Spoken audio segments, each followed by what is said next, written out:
اما بعد بسم اللہ الرحمن الرحیم۔ معزز سامعین، آج کے درس حدیث میں ہم رسول اللہ صلی اللہ علیہ وسلم کا فرمان عالی شان جو حضرت سیدہ عائشہ الصدیقہ رضی اللہ تعالی عنہ جس کی راوی ہیں، ابو داؤد شریف میں سے پڑھنے کی سعادت حاصل کر رہے ہیں، جس میں اللہ کے نبی صلی اللہ علیہ وسلم نے انسان کے خوش خلق ہونے کو بیان فرمایا ہے، اور یہ کتنا ہی عظیم عمل ہے اللہ نے جسے عطا فرمایا ہے۔ خوش خلقی، زبان کا میٹھا ہونا، اچھے طرز والا ہونا، فرخندہ روی والا ہونا، دوسروں کے ساتھ اچھے لہجے کے ساتھ، محبت بھرے لہجے کے ساتھ گفتگو کرنا، اس کو اخلاق کہتے ہیں۔ اسی کے متعلق حضرت سیدہ عائشہ صدیقہ رضی اللہ تعالیٰ عنہ کی روایت ہے، آپ فرماتی ہیں کہ حضور نبی پاک صلی اللہ علیہ وسلم نے ارشاد فرمایا، ان المؤمن ليدرك بحسن خلقه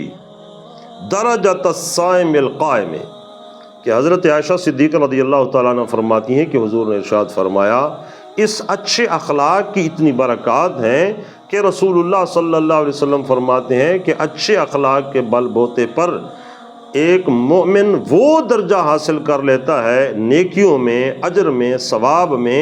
جو درجہ اللہ تبارک و تعالیٰ اس شخص خوش نصیب کو عطا فرماتا ہے جو سارا سال روزوں سے گزارتا ہے اور سارے سال کی راتیں عشاء سے صبح تک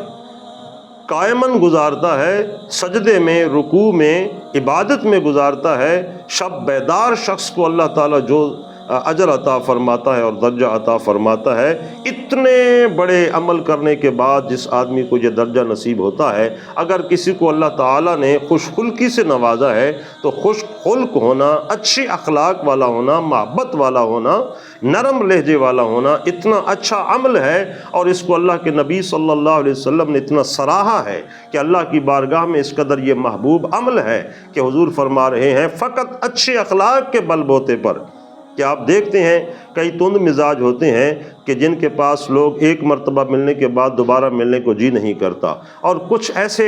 خوش اخلاق ہوتے ہیں اور فرخندہ روح ہوتے ہیں اور ایسے ملنسار ہوتے ہیں کہ ایک مرتبہ ملنے کے بعد پھر بار بار دل کرتا ہے کہ آدمی اس کو ملے، اس کی باتوں کو سنے، اس کے پاس بیٹھے۔ تو یہ ہے خوش خلقی اور اچھا اخلاق۔ تو یہ جس کو اللہ تعالیٰ نے ملکہ و استعداد دی ہے وہ نہایت ہی عظیم عمل ہے کہ حضور نے فرمایا ساری رات جاگنے کے عمل پر جو اللہ درجہ عطا فرماتا ہے، اور سارے سال کے روزوں پہ رکھنے پر جو اللہ تعالیٰ اجر عطا فرماتا ہے، وہ اچھے اخلاق پر عطا فرما دیتا ہے۔ اور اسی طرح ایک اور حدیث پاک حضرت ام درداء رضی اللہ تعالی عنہ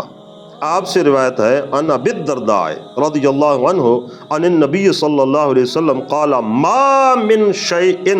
اثقل فی المیزان من حسن الخلق۔ آپ فرماتے ہیں کہ حضور صلی اللہ علیہ وسلم نے فرمایا، میزان عمل میں اچھے اخلاق سے زیادہ بھاری کوئی عمل بھی نہیں ہے مومن کا، مسلمان کا۔ میزان عمل کو بھاری کرنے والا، سب سے زیادہ عمل جو ہے بھاری کرنے والا اور زیادہ شمار کیے جانے والا وہ اچھا اخلاق ہے۔ تو اس لیے کوشش کرنی چاہیے انسان کو کہ اپنے احباب کے ساتھ، بھائیوں کے ساتھ، گھر کے افراد کے ساتھ، دیگر احباب کے ساتھ، جس کے ساتھ بھی ہو تو اچھے اخلاق سے، نرم طریقے سے، محبت کے ساتھ لوگوں کے ساتھ تعامل کرے، معاملہ کرے، تو اسے اللہ تبارک و تعالیٰ بہت پسند فرماتا ہے۔